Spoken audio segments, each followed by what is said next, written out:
हरियाणा विधानसभा चुनाव के प्रत्याशियों के भाग्य का फैसला ईवीएम मशीनों में कैद हो चुका है, जो कल यानी 19 अक्टूबर को आएगा। हमारे साथ है कांग्रेस के बड़े नेता और मंत्री रणदीप सुरजेवाला जी। इनसे बात करते हैं कि आपने 10 साल हरियाणा में राज किया है और अगर हम सर्वे के आंकड़ों पर नजर दोहराएं तो 10 सीटें बता रहे हैं, ऐसा क्यों? देखिए, हमारी ये कंसिस्टेंट पॉलिसी है कि हम जो एग्जिट पोल्स हैं उनको कभी स्वीकार नहीं करते। ये सच है कि 10 साल जब आप शासन करते हैं तो नतीजे कई बार चुनौतीपूर्ण हो सकते हैं। हमें ये विश्वास है, यहाँ 3 राजनीतिक दल मुख्य तौर से हैं। कांग्रेस के अलावा एक बीजेपी है जो भगोड़ा जुटाओ पार्टी है, एक है लोक दल जो तिहाड़ जेल से शासन चलाना चाहते हैं, और एक तरक्की का एक व्यापक अमली जामा जिनने पैदा किया वो है भारतीय राष्ट्रीय कांग्रेस। हमें ये विश्वास है कि हरियाणा की जनता अवश्य कांग्रेस को अपना आशीर्वाद देगी। आप तरक्की की बात कर रहे हैं, विकास की बात कर रहे हैं, लेकिन जितने भी सर्वे हैं या जितने भी लोगों से बातचीत हो रही है तो क्यों विकास पर वोट नहीं डलते दिखाई दे रहे?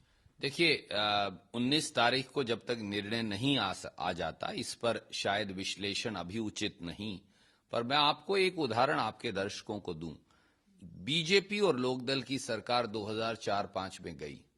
उस समय हरियाणा में तरक्की पर खर्च होने वाले बजट था 1800 करोड़, आज वो है 27,000 करोड़। अगर हम बात करते हैं कई मुद्दों की, जैसे सीएलयू का मुद्दा ले, उस पर भी उंगलियां उठी हैं, या रॉबर्ट वाड्रा लैंड डिस्प्यूट का केस ले, तो आपको क्या लगता है, जो जैसे बीजेपी है वो दावा करते हैं कि हम आएंगे और हम इन चीजों पर जांच देंगे, तो आपका इस पर क्या कहना है? दोनों मुद्दों की मैं चर्चा करना चाहूंगा। स्वाभाविक तौर से ये महत्वपूर्ण है। चेंज ऑफ लैंड यूज का जहां तक प्रश्न है वो एक नीति के तहत किया गया है।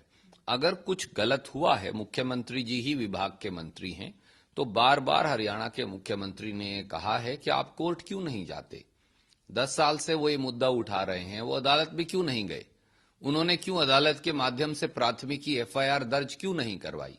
अगर कुछ गलत है तो जांच करें, हमें इस पर कोई एतराज नहीं। भारत सरकार भी उनकी सरकार है, क्यों भारत सरकार के द्वारा उन्होंने जांच नहीं बिठवा दी, क्यों अदालत के द्वारा जांच नहीं बिठवाई। सच बात यह है, केवल लच्छेदार भाषणों से देश नहीं चलता। जहां तक श्री रॉबर्ट वाड्रा का प्रश्न है, मैं फिर दोहराता हूं, आपके चैनल पर पहले भी कहा है, कोई नियम की अवहेलना नहीं हुई, किसी कानून की अवहेलना नहीं हुई, कुछ गलत नहीं पाया गया। और इस पर एक नहीं, इलाहाबाद हाईकोर्ट की खंडपीठ ने जब वो ये सारे मामले को लेकर गए तो खारिज किया।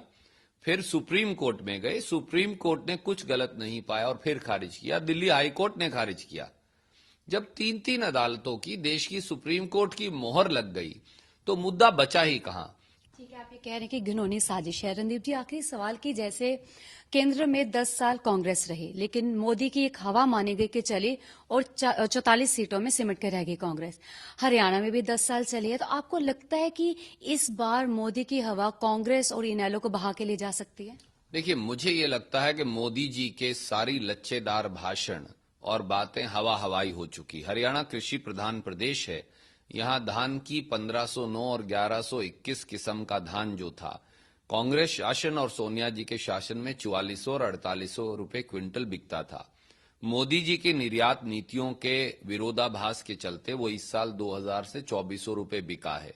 व्यापारी, किसान, मजदूर तीनों को चपत लगी। 2.5 रुपया 50-50 पैसे करके डीजल की कीमतें मोदी जी ने 150 दिन में बढ़ा दी। आधा टमाटर 5 रुपए के अंदर आता है, वो कीमतें कम करने की बात करते थे। काला धन वापिस आया नहीं। रेल भाड़ा और माल भाड़ा 14% घट गया है।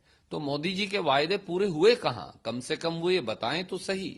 केवल अमेरिका हवाई जहाज में जाने से और बड़ी बड़ी बातें करने से ये इतना बड़ा देश नहीं चल सकता।